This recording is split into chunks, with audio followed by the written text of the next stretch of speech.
1992, my career was finished. 1992, that was it. I put out a record called Sex and Violence and it flopped. Actually, it sold 250,000 albums. To me, that's a lot of people. But to the record company, if you wasn't gold, 500,000 million records sold, it was a flop. Imagine that. So, Sex and Violence coming off of Edutainment. Edutainment was platinum. Okay? Coming off of that, a million records, 700,000 records sold on Edutainment when Sex and Violence comes out, and I only sell 250,000 of Sex and Violence.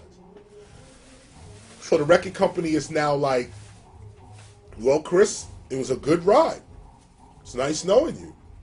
I mean, this was literally like, Ann Carly was like, well, I don't know what we're going to do.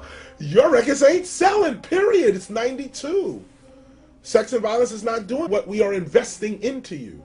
What we are investing, we're not getting it out of these records. So I was like, well, seems like you need to stop investing in me then. And that's exactly what they did. Stop investing in conscious rap. Ann Carly eventually quit over this issue. She quit over this. But the record company Jive Records and Barry Weiss, the dopest record company president of all time, a book should be written about this guy. He was a genius. Genius. Genius. This is the guy who put out Too Short and KRS-One.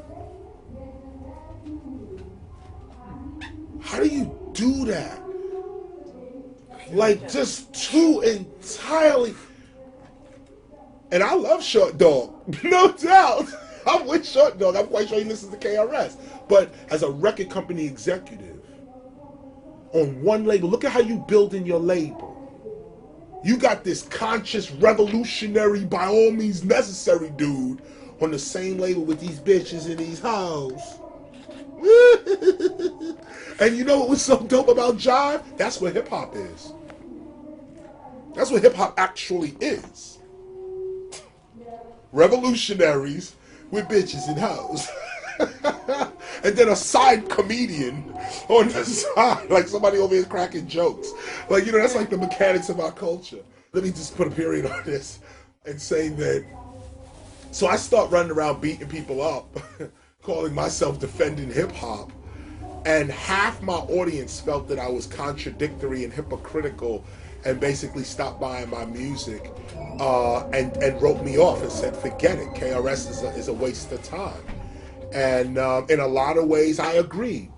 I remember doing a press conference with them. I said, you know what? I did a press conference. Somebody brought this up. After Sex and Violence came out, and it was clear that it only sold 200,000, eventually 250. It was like, well, you're not doing so well. Do you think that has something to do with PM Dawn and that and so on? And I was like, yeah, it does. But what a sacrifice.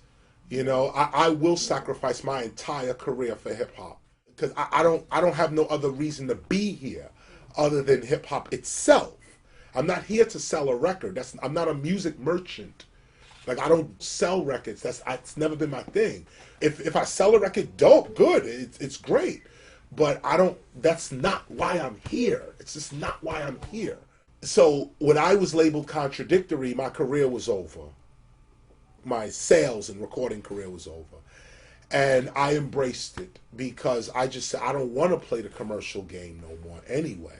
If I have to smile and joke with artists that I think are garbage, I don't want to be here no more. I don't want to do this no more, So my career took a turn. And I stopped being a pop star in that sense. So, before 92, I was doing Arsenio Hall every week. Yeah. I was all over MTV, all over BET, Rap City. I'm the first dude there. Yo MTV Raps, I'm like the third act there. All of this, all the beginnings, Source Magazine, all of that. We there from the beginning. I'm saying, no, throw it all away. I realized in Darkenment, I don't need the record industry. I need hip-hop.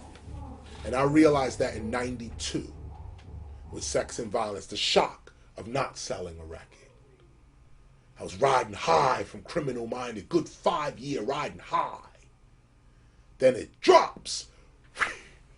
and you fall. Oh, I'm falling. And then a voice comes and says, no, you're not. You're not falling. You're floating. Floating? Yes, floating. You have wings now. Use them. I start flapping my wings. I was like, hold up.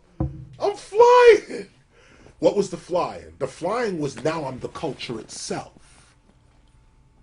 1993 comes around. My wife starts a company called Front Page Entertainment. She says, we're taking over.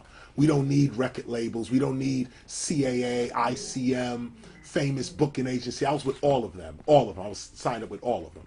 We don't need Greater Talent Network who's booking my lectures. We don't need none of that. We need to basically work for ourselves. This woman over here, G. Simone, said we need to work for ourselves. And so she started Front Page Entertainment and took KRS-One from Jive Records. Started promoting KRS on her own. When that started happening, she linked up with smaller acts at the time. One of the smaller acts at the time was a guy named Fat Joe. There were two dudes out from Haiti called The Refugees. They had a record out called Boom Boff. Dude named Mad Lion. Another two dudes named Channel Live. A woman named Shelly Thunder, who was a huge reggae artist at the time, put a record out called Koof. Sometimes my mom began Koof. She was running with us. And I was producing Shabba Ranks, Ziggy Marley, Sly and Robbie, all at the same time, at that same time. So Front Page Entertainment came out with a bang.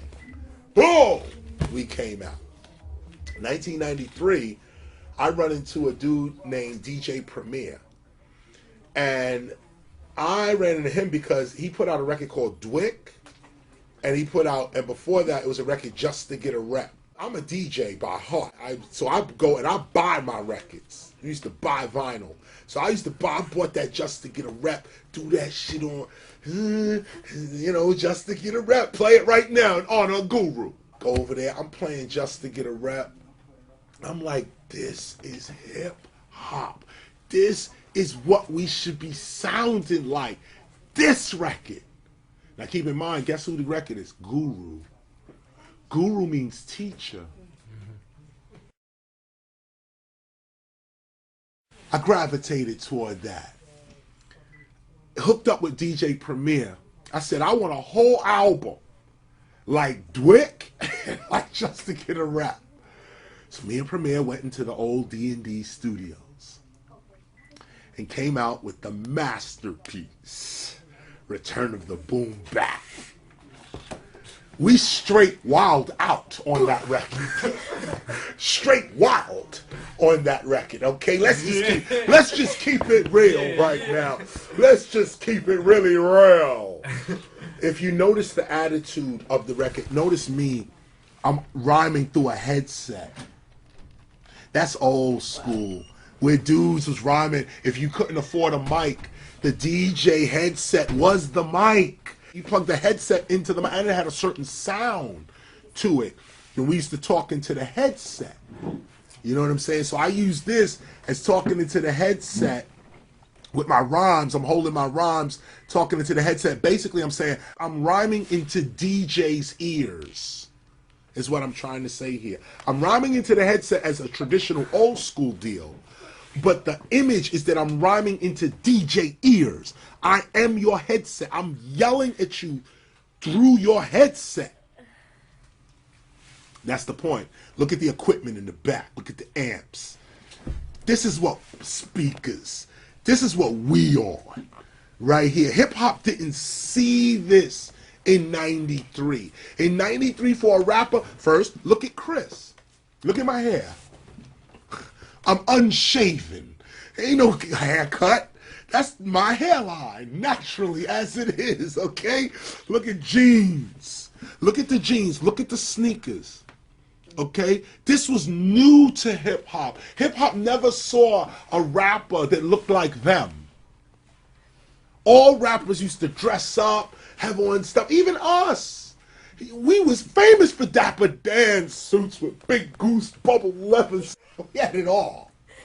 But in 93, there was a call for original hip-hop to return. I went to DJ Premier, who was a lowly DJ with a lowly group called Gangstar. We ran in the studio and produced this. To this day, I will be doing this tonight.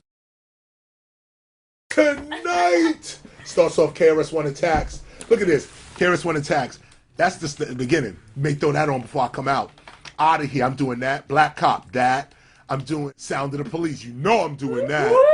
And the P is free. Stop for Higher Level. I'm doing all this. And look, you see this thing, Higher Level? Double XL took this to be their little, undersays, Double XL, hip hop on a higher level. They got that from here. They got that from here. Elliot told me the day he did it. That's where they got it from. Same thing with the source. Music, culture, and politics. That's KRS. I put that there. A guy named John Schechter. I was in tears. I'm going back, but I was in tears. There's a new book out called The Big Payback, The Business of Hip Hop, called The Big Payback. In the book, the dude lays it out. There's a famous story that John Schechter tells of how KRS-One basically co-founded the Source magazine in that sense. But that music, culture, and politics, that's us. Hip hop on a higher level, that's us. And it's coming from this, you know? So when this comes out, there's a call for hip hoppers to return to jeans and sneakers and t-shirts. This was the first time we was going back to that. But this would not sell. This was another 300,000 albums. This was 300,000 albums. It's probably gold now because it never stopped selling. It may be even platinum now. I should check and see. But when it came out, it only sold the same as Sex and Violence sold, meaning my diehard fans stayed with me. And I realized I have my own crew. Fuck everybody else. Learn that right here.